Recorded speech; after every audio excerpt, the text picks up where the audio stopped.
Welcome to today's episode of Modicum. I'm Peter Midgley, Director of the BYU Copyright Licensing Office. It's our pleasure to have Kerry Soper, who is a professor at Brigham Young University. Kerry, welcome to the Modicum. Thanks, Peter. Good to have you here. So, why don't you just start by telling us a little bit about your role at BYU, your discipline, and where do you focus your scholarship?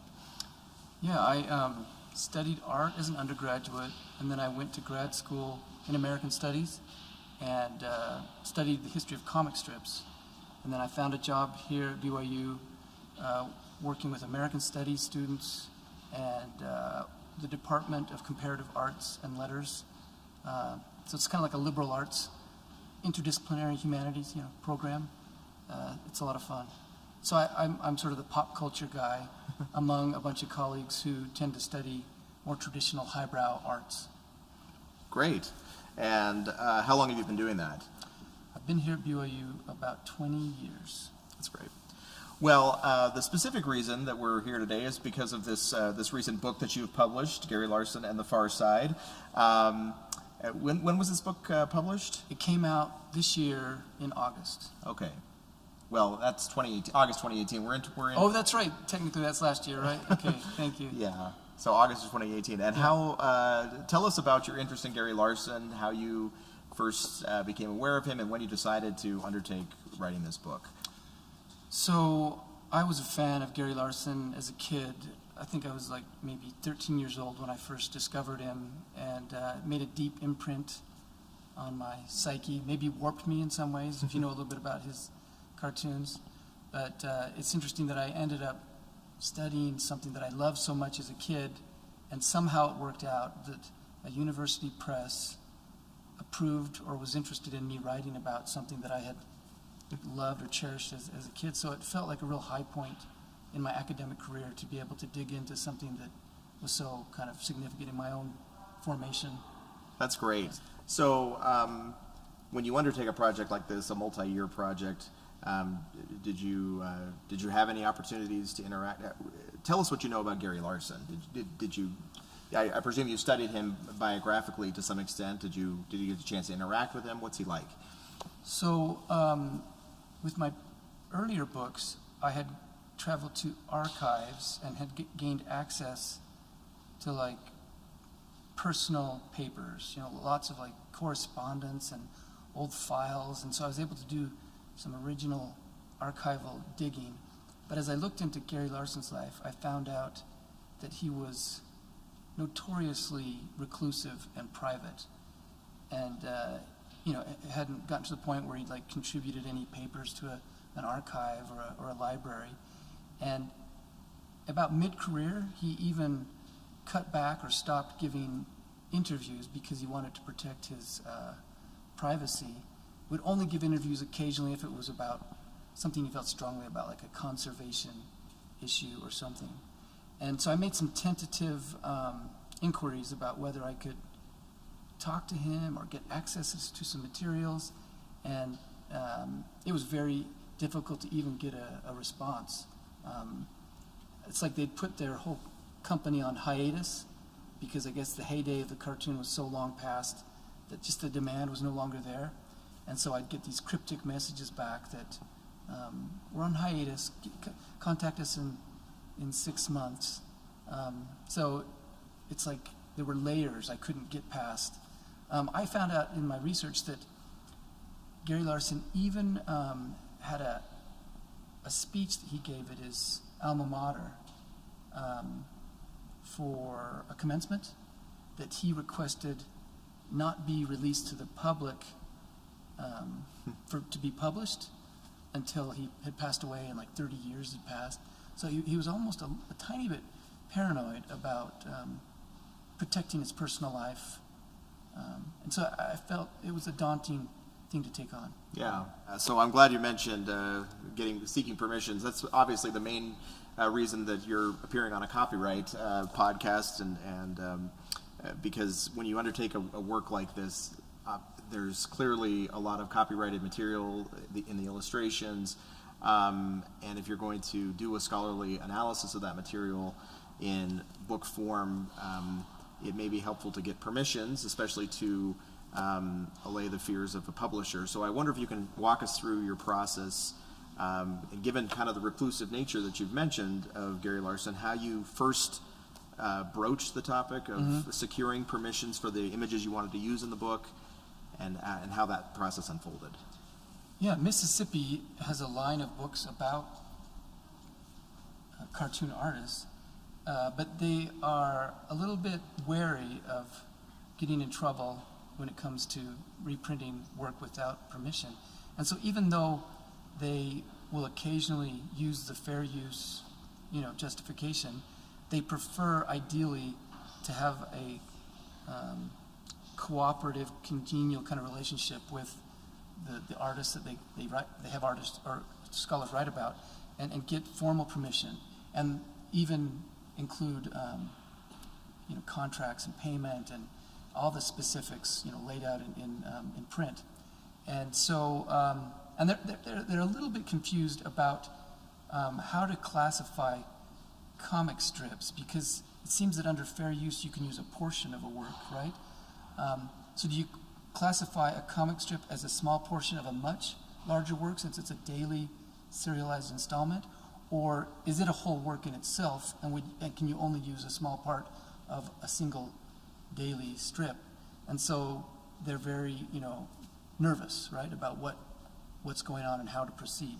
And maybe they've had a few instances in their history where they've been sued, not by cartoonists, but by like Hollywood celebrities that have had books written about them, and so they're nervous about bad things happening in that realm. So the first step was to try to seek formal permission, and I tried going through his syndicate at first, because that's the route I'd gone with Gary Trudeau, and his syndicate had been very helpful that way and got me in touch with Trudeau. But Larson, near the end of his career, had gained copyright control over his cartoon, and had actually created a separate little offshoot company to represent his merchandising and make decisions about how to use his work. It was a little company called Farworks, and they set up an office in Seattle. And so when I would try to contact the syndicate, they said they couldn't speak for Mr. Larson, and he had the copyright ownership, and that was kind of unusual. And so they would direct me to talk to the Farworks people. And as I said a minute ago, Farworks was like a shell of a corporation by that point. Like it had basically shut down, and only sporadically would even respond to emails. Mm-hmm. So it was like sending emails into the void, and there was no phone number you could call. I even had this eerie experience where I was so exasperated that I found an excuse to go to Seattle. There was a conference there, and so I thought, while I'm in Seattle, I'm just going to go in person to the Farworks office and see if I can meet with someone or contact Gary Larson himself. And what happened? So I get to the office building, and I talk to the security guard, because I can't see on the directory the Farworks office. And he said, "Oh, too bad. 6 months ago, they closed up shop. Bad luck. You got here just 6 months too late." But and even though I accepted what he said, there was a very small kind of paranoid part of me that wondered if I was being redirected. Like if maybe this was a little shadow operation that wouldn't list its actual physical location, and would send people away that came and tried to look for it. Like maybe it was up there, but they wouldn't let me have access to it. That's where my mind had gone. Wow! Yeah. Wow! So the responsibility for securing copyright permission fell to you as the author. The publisher didn't take that on. Didn't have a staff person to accept that responsibility. They looked. They to you. really outsourced it to me, and the most they would say is, "We'll check with our chief editor," and that editor tended to be very kind of conservative and cautious, and they were happy to have me do the legwork, as well as use my university's copyright office to be like a voice of authority on strategies and how to proceed. Yeah. They would take your word for it if you could communicate what you said, through me. Yeah. Yeah. So that's spoiler alert. Kerry and I aren't meeting here for the first time. We worked together on this project for a while. So when was the first time that you reached out to Gary Larson? If the book was published in August of 2018, when did you first try to seek permission? I think it was probably right away. Like as soon as I began the project, I was like sending out probes, seeing if I could get a response. And so that would have been 2015, 2015. And at that point, beyond being led to the syndicate, which would redirect you right to Farworks, there only existed a glitchy web page for the Far Side that didn't show any cartoons and only had an advertisement for VHS. Maybe there were DVD, but it seemed like it was so dated that it was like they were even advertising VHS copies of a television Far Side special, and the copies had all run out. So you couldn't even buy the thing that it was advertising. And the email there that I would send to was the one I mentioned, would only respond sporadically, like maybe every 6 months. Yeah. Yeah.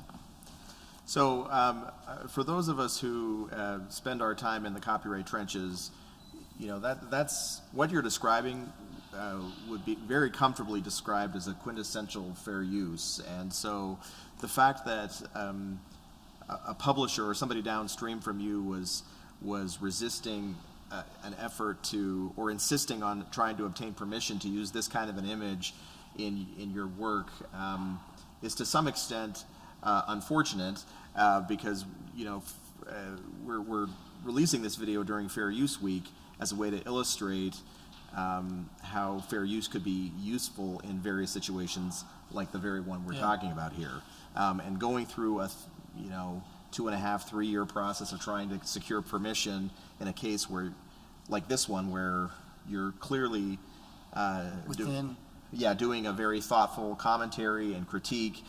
These are the very purposes for which the fair use doctrine was created in the first place.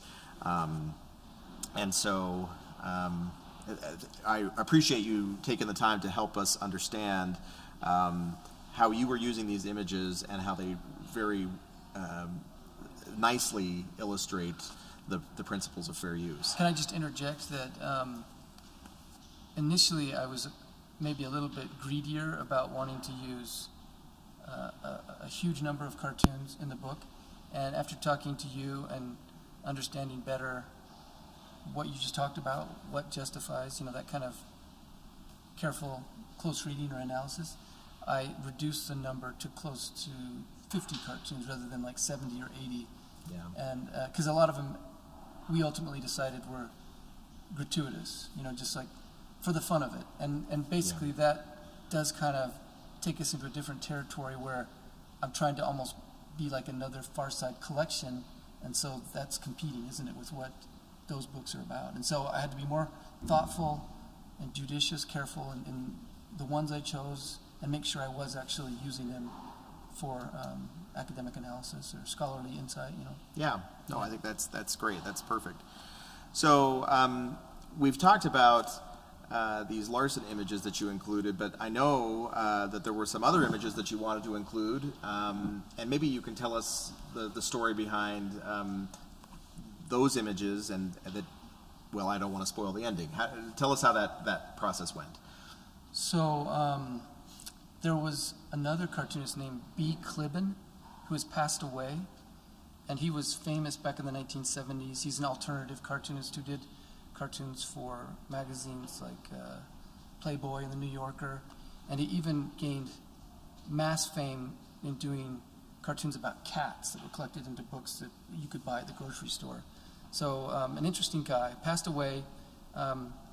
His wife owned the copyright to his work, and his estate was difficult to contact as well. All I wanted to do was use 2 cartoons that were examples of influences on Gary Larson, and you could see visually even some similar iconic imagery like the cat-eye glasses that Clibben used that Larson later borrowed. And the treatment was wholly positive, and I wrote some nice email letters describing in detail how I wanted to use them and that it would be, good for his legacy to be included in a book like this. And I got an initial response that was like generally positive, like, yeah, that could probably work. And I'm guessing now that it must have been from an assistant. And then I said, okay, we'll take care of the contract and the details later. And I was ready to pay, several $100s for each cartoon for the reprint rights. And as the publication date came closer and closer, I had to keep prodding, like, can we sign the contract? Can we formalize the agreement? And it was just like sending a note out into the abyss. I wouldn't hear anything. And I didn't know what to do. And I finally got nervous and sent, something a little more urgent, like, we really need to take care of this. And then I got this really harsh email back where they just said, do not print these cartoons. If you do, we will sue you. My. And apparently his spouse, who owned the copyright, had found out about the details, and for some reason was just adamant that I shouldn't use them. And I pushed back after talking to you about, we'd still like to use them. We might actually just do it under fair use. And even with that, kind of justification, they were just very angry and belligerent and said, we will take you to court. And so ultimately my press just said, you know what, it's not worth the headache. Even though we're almost to the printing phase and this will cost us some money, let's excise them, change the pagination, and just cut our losses. Wow. Yeah. So, and so the clip and images did not make their way into the final book that we have. The Larson ones did, and tell us how that came about.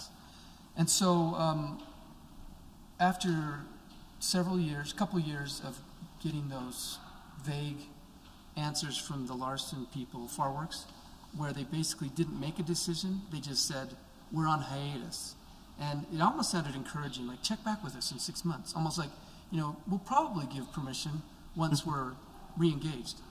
But that never changed. It was always on hiatus, always on hiatus.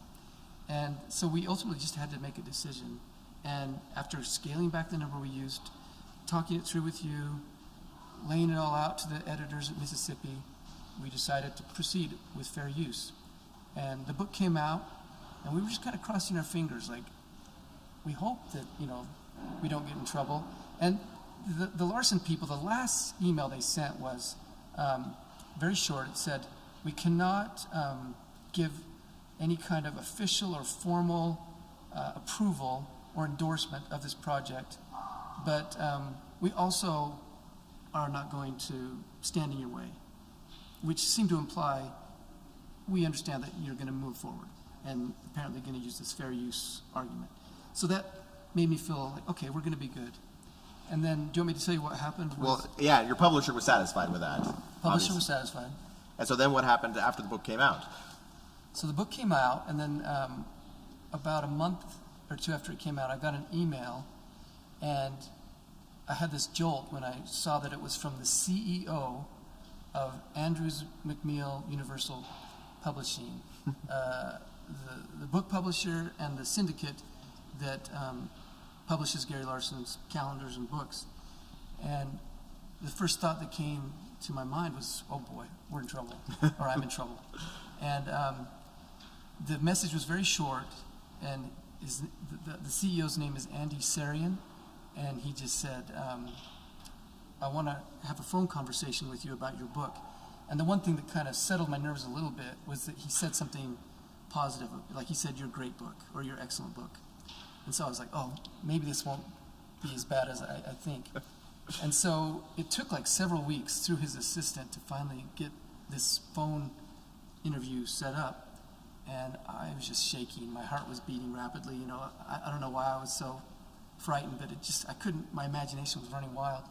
And it turned out to be a really fun, super gratifying conversation where he was excited about the book, and he was even a little bit frustrated that his employees who I'd talked to that had directed me to Farworks hadn't told him that this book was happening. And he said, if I would have known that you were working on this book, I would have cleared the path for you to get it published and get the rights, because I can understand why this is important and worthy. And he said, but what can we do now to collaborate with you? Okay, so I'm really glad you told that story, because I think it underscores and it highlights the difficulty of securing permissions for those of us who want to go in through the front door, so to speak. Identifying the correct individual with whom to have the correspondence can be a real big challenge. And I think a lot of us in the academy, there's a perception that we are that we disregard copyright holders' interests, that we're very, very cavalier, we assert fair use far too often. And the story that you just illustrated, spending years trying to track down the right entity, and even finding the right entity and having it not make its way to the right person internally, when that person, even after you found them, it took you weeks to set up a phone call with that person. That's a great example of the difficulty for those of us who are trying to navigate the complex layers of the copyright ecosystem. And obviously, we as members of a university community, we are educating future creators. We generate all kinds of copyrighted materials ourselves as universities, and we have a very keen interest in upholding the rights of copyright holders. And I fear that sometimes in this conversation, we as members of the higher education community, we get a bad rap. And I think the story you just shared really illustrates that very nicely, about how difficult it can be and why it's completely appropriate to rely on fair use in situations like that, where you're doing serious academic work, making critical commentary, and really making contributions that are important for the conversations that are happening. And for most of my career, there were instances where I could have used fair use, but instead I went to great lengths to secure permissions and paid hundreds of dollars out of research budgets to get the permissions from the copyright holders. And one interesting problem you encounter is usually the copyright holder is not someone who's in the world of business or is familiar with academia. It's like a family member who's very suspicious of any kind of misuse of that creator's legacy. When I wrote the book about Walt Kelly, there were actually two sets of children from two different marriages that each had a different claim to the copyright to his work. One set of children granted me permission and helped me with the book.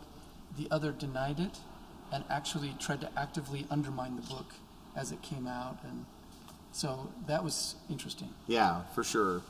Well, I think, so you were going to say, so you had this great conversation with the CEO. Remind me of his name? Andy Sarian. Andy Sarian. Had the great conversation with Andy Sarian, and not only was a lawsuit not forthcoming, but I think more good, positive things came as a result. Is that right? Yeah. He had actually been wondering if there were a way to encourage Gary Larson and his camp to embrace the internet and allow for more people to get access to the cartoons through digital means. Like Larson infamously wrote some letter to his fans on the internet about not wanting his cartoons to appear anywhere. They were like his children that he wanted to keep track of. And as you can imagine, they still showed up on the internet in strange places and were often misused and poorly printed or poorly reproduced. And it was just like he was being very hesitant to embrace this new digital world.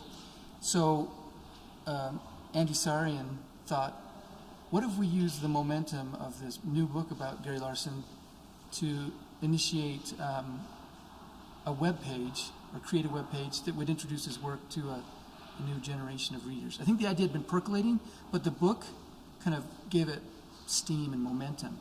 And he ran with that and got his designers to meet with Larson and his wife, and they got approval, and there's now a website that's under construction, and they've met with the Larsons. I found out that they talked to Gary about the book I didn't get any indication that he's read it, but he did ask one of the designers, like, what did you think about the book? And the designer assured him that it was a good book and he could be, proud of what it said about his career. That's great. And he seemed relieved, and he's generally on board for kind of embracing this new world and getting his cartoon out there. That's terrific. Yeah. Okay, before I let you go, I have to get you to tell me one more story about another image that appears in your book. The one we're looking at now involving are those chimpanzees or gorillas? Can you tell us the story behind this image? Yeah. So you've got these chimpanzees, right, is what she studies there in Africa, and they're on a branch. The female chimpanzee is wearing the cat-eye glasses, and she's looking at her husband's back, and she's saying, well, another blonde hair, conducting a little more research with that Jane Goodall tramp. And, Larson loved science and the natural world, and so it was meant to be a generous, kind of sincere tribute to Jane Goodall. But Jane Goodall had an assistant who was maybe feeling responsible for policing her public image, and without checking with Jane Goodall, sent a letter of protest or complaint to Gary Larson and his press, and threatened to sue and said that this defames her reputation and it's sexist and all these other claims, and it scared Gary Larson and his syndicate. So anyway, they were holding their breath, like, I hope we don't get into any more trouble with what we've done. National Geographic, meanwhile, wanted to do a big retrospective article about Jane Goodall, and they thought it would be fun to include this cartoon that referenced her work. So they sought permission from Gary Larson and his syndicate, and they hesitated in granting permission because of the possibility of that other lawsuit. So National Geographic ran around Larson to Goodall in her camp, and were able to speak directly to Jane Goodall. And she didn't even know about the cartoon and wasn't aware that her assistant had written that letter of complaint. She thought, this is excellent. I finally made it. I'm in a Gary Larson cartoon. Like, that's a real tribute. And she immediately sent a letter of apology to Larson and said, I love the cartoon. Larson and his camp relaxed, gave permission to National Geographic to publish it, and everyone was happy. And then she even invited Larson to come to Africa to spend time at her camp. And there's a funny story of Larson and his wife wanting to rough it. Like, they wanted to have like the authentic safari experience instead of staying in these cushy cabins with the other celebrities like Jack Lemmon who were there. But they spent the entire afternoon trying to put up this complicated tent, and then as soon as it was put up, some juvenile baboons came and climbed all over it and tore it down. And so they were just exhausted. And then the next day, they went to see the chimpanzees, and one of the chimpanzees saw Gary Larson among the crowd, and for some reason attacked him, like ran directly at him. Wow. And he'd been instructed that if you are, by chance, attacked by one of the animals, you should hug a tree. And so with all these other people watching, Gary Larson had to hug a tree while this chimpanzee Frodo attacked him, clawed and scratched him, and beat him up a bit. And he wasn't seriously injured, but had lots of cuts and scratches.